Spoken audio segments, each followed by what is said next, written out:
Hello, you're watching News 9 Live. Just before Karnataka goes to the polls, a decade-old border dispute might upset the electoral math of the BJP in the state. Maharashtra, which is now being ruled by a BJP coalition, has been raking the border issue of Belagavi, leading to protest on both sides of the border. Karnataka's Chief Minister, Basavaraj Bommai, has made it very clear that the Mahajan Commission's report is final when it comes to Belagavi. Maharashtra, meanwhile, has challenged the matter in court. The latest tensions rise from the Maharashtra extending the benefits of Mahatma Jyotirao Phule Jan Arogya Yojana to the 865 villages at the Maharashtra-Karnataka border. Chief Minister of Karnataka has claimed that this new move will affect interstate harmony. More than that, the federalism of Karnataka. And they are going their brief of Supreme Court. It's a violation of Supreme Court as well as the meeting with Amit Shah ji. And in the federal system, it is not done. I condemn it, and I urge them to stop these programs. Otherwise, we will also start the similar programs in the other side of our state, that is Maharashtra.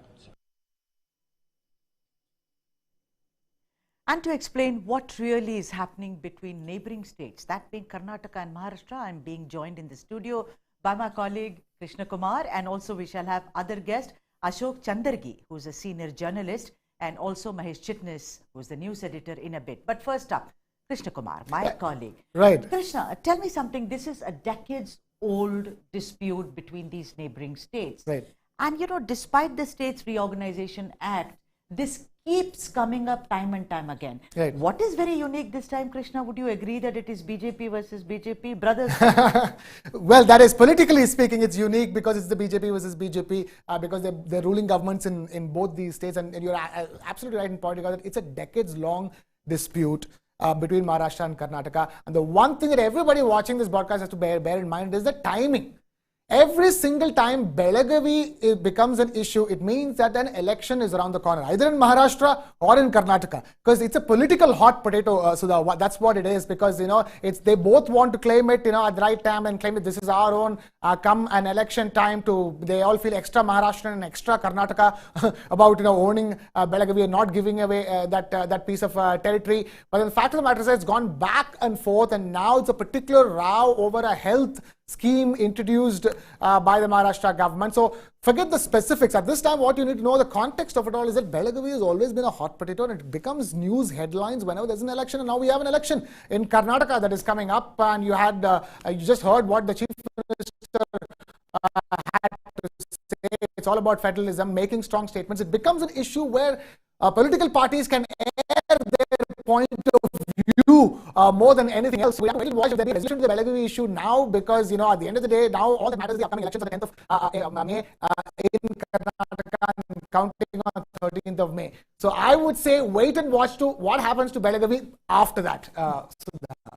Absolutely, and this despite the fact that Home Minister Amit Shah had intervened, and that both Chief Ministers down to say sort it out. But then, as you say, federalism is a big question. Let's get a guest in right now, Ashok Chandage, who's a senior journalist, and also Mahesh Chitnis. I think there is a bit of a problem with their connection, so we will get them in a bit. But then, let me continue the chat with you, Krishna. Right. The thing is that it is all about language. If you look at it, the peculiarity of it is the States Reorganization Act. When it happened in 1952, it was basically the continuity, the language. I mean, what is more affiliated to a particular region? Right. For instance, Bombay, which had Gujarati speakers also on this side. Right. Now, the point is that, but the language speaking, rather Kannada, Konkani speaking, and the Marathi speaking, they happen to live on both sides, Right. of the state. And the thing is that, do you think this is happening only during the elections to disturb it and to show, look, you are my Maratha brothers, I really like you. Do you think it's more of a tactic for the election? Definitely. You just took that argument that I pointed out to further. Yes, there's elections on the corner. You want more votes. So you will talk about, remind people, understand what you just said. There are so many languages in that region. A lot of people tend to be at least bilingual. Right. And they tend to identify on both sides of the spectrum, depending on different occasions. That's what we've seen even with the Tamil speakers and the Telugu speakers in Karnataka. Yeah. They identify themselves as bilingual, and then they identify themselves on different occasions in different ways. So in that sense, it's very complex over there, and clearly that gray area of what language and what heritage that you belong to is a great space for political parties to come in and make their play, and that's what's been happening. And so the only thing that's unique that Sudha was talking about is the fact that this time it's the BJP versus the BJP. Usually it's two different state governments fighting against each other, but this time around it is the same political party. But the fight is exactly the same. The fight is about reminding people of their identity, reinforcing their identity, and reinforcing the identity to your benefit, Sudha, so to speak. Right, and let's get Mahesh Chetnis in, who's the news editor, joining me on this broadcast to speak about brother versus brother, that is BJP versus BJP in Karnataka. Mahesh, I want to ask you something, is that it's very strange. Rather, it's not at all politically prudent to kind of rake this up at this time. Although the minister on the other side, that is Maharashtra, says, why? It's going to benefit everyone if you take this Arogya thing. Only thing is fill up a form, identify yourself as a Maharashtrian speaker. But the point is, don't you think this is bad timing? Because it's election round the corner. Definitely, it's a bad timing. Or if you can look into in another angle, it's also one of the strategies of the BJP, to divide the votes and galvanize votes which are in their own support. According to 2011 census, there are around 16 to 18% of Marathi speakers in Belagavi. So when there have been instances of violence every year, especially since Bommai took charge as chief minister. In 2021, there was a huge violence, and that too when the assembly session was in place in Belagavi, and lot of riots took place in both sides. Right, like Mahesh was saying, riots took place. I mean, there was also an incident where a vehicle from Maharashtra, it actually came into Karnataka, right, and there was a bit of a problem in, because there were a bit of a riots and bit of fighting and jostling and pushing. So like we were saying right in the beginning that, I beg your pardon, this is a decades old dispute which refuses to go away. And Mahesh also said that, this is really bad timing, that this is happening at this particular time. But you know what? It's a complicated situation. Yes. Because you see, the Karnataka happens to be a state where there are many languages spoken. Yes. Tulu, yes, Konkani, Kodava language. Yeah. Then also, Telugu is spoken. In some parts, Tamil is also spoken. Malayalam is spoken. So it is like a potpourri. It's a kind of a different thing. So don't you think that, what is happening is that the Karnataka side says, we refuse all this, let the Supreme Court actually speak about this, and right, then we will take it forward. So don't you think that the easiest way is for the law to take its own course? Yeah, absolutely, and that's exactly what the Karnataka government wants at this stage, but clearly the Maharashtra government would think otherwise, and that's the question I want to ask Mahesh, if I may. At the end of the day, Mahesh, Belagavi is a political hot potato, from my understanding that every single time the elections are around the corner. And I want to understand what this could do to the BJP's chances, this particular row that's breaking out over Belagavi, do to BJP's chances in Karnataka. Are the people, is it still an emotive issue for people? How emotive an issue is it for, as far as the votes are concerned? That's a question I would like to ask you. Definitely, it's an emotive issue for the people of Belagavi. But I don't think so, Krishna, when it comes to elections, such issues matter. MES used to win elections in 1990s. That is Maharashtra Ekikarana Samiti, which wanted to join Maharashtra. That formed their own political party and used to win. But after that, due to the infighting within themselves, they have lost their acumen in the Belagavi district. So since then, they have just become a non-entity in the district. And I don't think so it will be of major effect. And talking about violence, the violence only increased due the happening every year, especially during the December, that is winter session of assembly in Karnataka, which takes place in Suvarnasauda of Belagavi. So MES observe it as a black day. They say when the matter is in Supreme Court, status quo should be maintained. But Suvarna Sauda was constructed just to prove the point that Belagavi is an integral part of Karnataka. Karnataka went on to even announce that Belagavi is the second capital of Karnataka. So MES has this issue that Suvarna Sauda should not have been built and the status quo should have been maintained until the Supreme Court gives its verdict. You know, Mahesh, I also want to understand, considering that you are an expert so far as Karnataka is concerned, you know, is Marathi the dominant language? Because what we are hearing, and, you know, correct me if I'm wrong, that Belagavi city, Belagavi rural, there is a difference. I mean, is it that some speak Marathi and the others speak Kannada, or it is majority Marathi speaking? In Belagavi, everyone knows both the languages. Okay. So if I'm a shopkeeper and you are a customer, and if customer comes and asks the shopkeeper in Kannada, he will respond in Kannada, and vice versa. And there is no local issue in that sense. And everyone cooperates. And whatever Maharashtra projects that Marathi people are being tortured, and it's just a political issue. And in the ground, I don't see there is nothing so serious about it. When we speak about BJP prospects in Belagavi, currently there are 18 assembly constituencies in the Belagavi district alone, which is the second largest in Karnataka. So currently BJP has around 13 seats and Congress has 5 and JDS nil. So it will be a very crucial election this time for Belagavi to retain the seat. In 2021, after Suresh Shangli, the former Union Minister, died, his wife contested and won with a narrow margin against Congress Satish Jarkiwali. So BJP is trying everything possible to win. But when we speak about BJP versus BJP, it is not only between Karnataka and Maharashtra. It is going on in a large scale in Belagavi district itself. On one side, there is Ramesh Jarkiwali, the powerful leader of powerful Jarkiwali brothers, and on the other side, the Lingayats, BJP leaders who are belonging to the Lingayat community. So they are opposed to the sudden rise of Jarkiwali. Ramesh Jarkiwali joined BJP only in 2019. He was the one who orchestrated Operation Lotus and brought Yediyurappa to the power. He was also awarded the ministry, but he had to later resign owing to this sex scandal, sex for job scandal. So since then, he has grown enormously, and there is definitely a fight going on within the BJP, within the Belagavi district about the BJP leaders. Right. So, it is basically politics. It's more than, I mean, we started the conversation by wondering if it's an emotive issue. Of course, it's emotive. It's about a language. But then you also said that their shopkeepers are bilingual. So, you conduct business because that's where really your rosy roti, your food comes from. But it's very clear, that, Mahesh, that it is political. Let me get another voice into this conversation. Ashok Chandage, who's a senior journalist, is also joining us on the phone line. Ashok, can you hear me? Ashok, hello.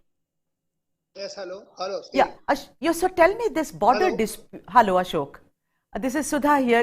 This border dispute between Maharashtra and Karnataka over Belagavi, and particularly in a few days from now, there are elections there. Don't you think that this is really bad news for Bommai and the BJP? Not just Bommai, but also BJP. Because today, Bommai is standing up and speaking about federalism and Kannadiga pride. So what happened, whenever election comes, Maharashtra government and Maharashtra supported organizations in Belagavi are raking up the issues again and again.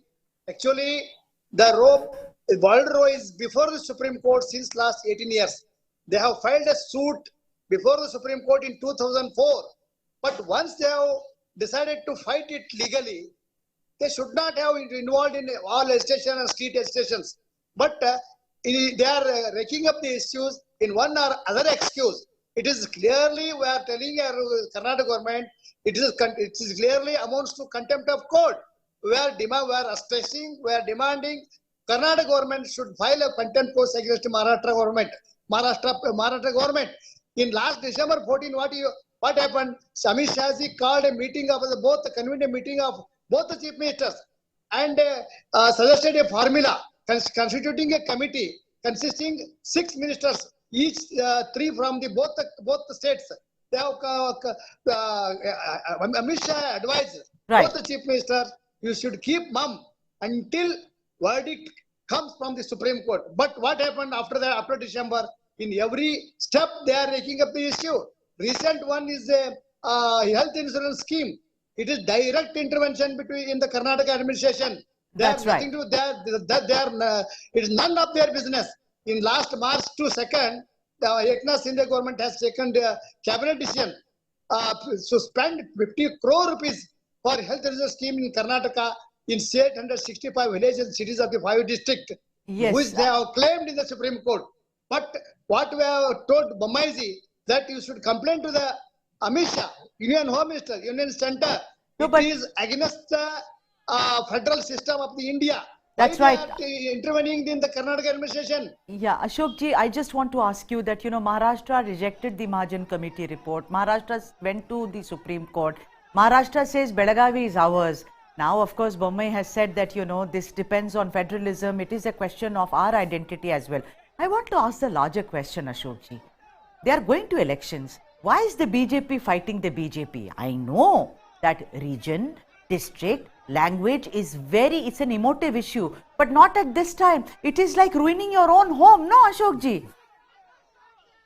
Maharashtra don't want permanent solution for the border dispute. In 1956, Fazal Ali Commission declared that Belagavi is a part and parcel of the Karnataka Mysore state. Then 1966, Mahajan Commission report declared Belagavi part and parcel of the Karnataka again and again.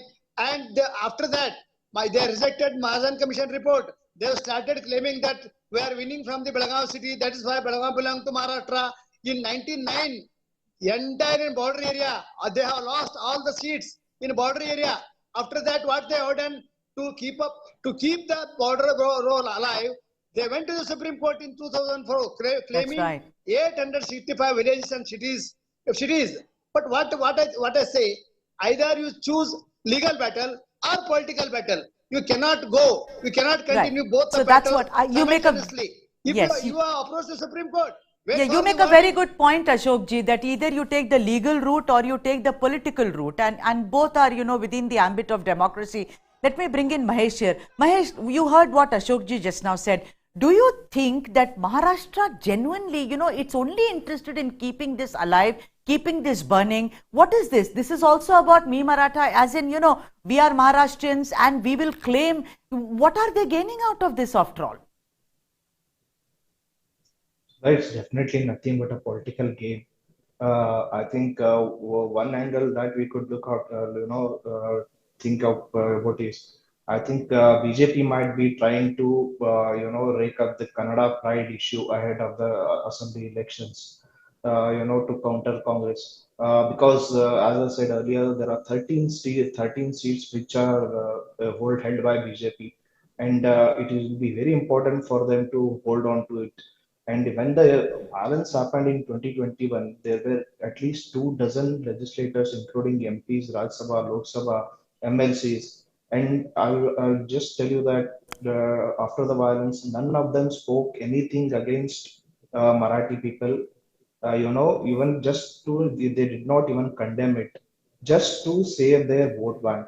So there are 18% pro-Marathi people. Of course, I will not say that everyone votes based on the linguistic basis, but there are people pro-Marathi people, and none of them wanted to disturb their vote bank, and everyone was silent, including both BJP and Congress. I'm speaking about, and it was only the police which acted very stringently and brought situation under control. And one more thing I would just like to add here is Basavaraj Bommai has been very vocal in this issue. And the way he has taken on Maharashtra is impeccable. Maharashtra Assembly has opposition parties in Maharashtra, pulled up the chief minister, asking when the chief minister of Karnataka is speaking so, strongly, why we are silent. So that was the, strongest words he had used against the Maharashtra. And I think this is nothing but a political move. And once the elections get over, I think everything will calm down. Right. And, let me bring in Krishna here. Krishna, don't you think it's very surprising? One thing is that Home Minister Amit Shah sat both the chief ministers down and said, resolve it, and like Ashok ji said, there is either a legal route or there's a political route, you know, to Yeah, kind of go yeah. about this particular thing. Right. Why is it that this is being breached by both sides? Don't you think that surprises? Because Mr. Amit Shah actually conducts business with an iron fist. That's one thing that does surprise me, because nothing else surprises me. The fact that Belagavi, we are discussing Belagavi with elections around the corner, doesn't surprise me. The fact that it's been going on for a long time doesn't surprise me. What does surprise me is that what's happening within the BJP. When you have somebody like the Union Home Minister Amit Shah sitting down both the chief ministers and telling them clearly that this is not going to be good. Obviously, it's being done because it's not good for the image of the party that you have you are ruling in these two states, and you don't want these people, these two state governments at loggerheads. That's the promise to the people, that we'll have our governments across the states, and that's the reason why there'll be more coordination, more synergy, more synchronicity when it comes to the administration of the country per se. And look at what's going on over here. You have two state governments, which is ruled by the party, the same party that rules the country, at loggerheads with each other, despite a clear message coming in from the top brass, and that does certainly surprise me. And I'm sure that the top brass of the BJP, right from the Prime Minister and the Home Minister and the Nadda ji, I don't think they're going to be watching this unfold for too long. I expect corrective action sooner than later, Sudha. Right. Let me get Ashok Chandage in to speak about, this entire brouhaha. Now tell me, Ashok ji, the thing is that, Amit Shah, this has been going on, when it was Fadnavis, whether it was later now, Mr. Shinde, they've been made to sit down and said, don't do it. Now, BJP is a cadre-based party, right? I mean, you can't possibly go against what the top brass is saying. But still the Belagavi issue keeps coming up. And within these, Karnataka and Maharashtra, what do you think is the real reason? Mahesh says it's totally political. But I'm asking about discipline here. I'm talking about why things are unfolding in such a fashion, particularly when elections are just knocking on the doors. Now, as you say, it is political issue. There is no doubt at all, because language and border issues always get importance in the Maharashtra. There it is bread and butter for some organizations in Belagavi city. They have been supported by the Maharashtra government, whichever government may be. It may be Congress, it may be BJP, it may be Shiv Sena. They are supporting the political, for the to gain political gain. In Belagavi, there are Maratha Samiti is there. Now Shiv Sena is there. They are again going to contest the election. Since 1957, I tell you, since till 1909, they have been elected to Karnataka Assembly. Right. Thousands of Marathas have joined mainstream. They have joined BJP, they have joined Congress, they have joined Janata Dal. That is why Maratha and Kannada people are living in very cordial atmosphere in Belagavi. That is a major setback to the MES, major setback to the Shiv Sena. That is why they have lost. They have lost the elections in 1999. After that, they did not gain again in Belagavi city. Now again they are trying with the support of Maharashtra, because there is two groups, rival groups in Maharashtra. One led by Uddhav Thackeray, another led by Eknath Shinde. They are competing to come to the Belagavi and support the MES and Shiv Sena. This time also they are making our capital, political capital in Belagavi city as well as the Maharashtra. After 1 year, I think it is a year end. This year end, there will be election in Maharashtra. There is political activities are going on. Yeah, in absolutely. To Yes. protect the interest of Marathas. Right. And this is bread and butter for them, not the Kannadigas and Kannada area in Belagavi city. And I think, Ashok Chandage and also Mahesh Chitnis, both sides are trying to prove who's really the son of the soil. I mean, who's more Kannadiga and who's more Maharashtrian. And in this, if there is violence, it's the common people who really want to live a peaceful life. But let's hope there is, sooner rather than later, there is a resolution to this border dispute. Let me thank both of you for joining me on this show, and also my colleague Krishna Kumar. That's all for now. For more news and analysis, keep watching News 9 Live.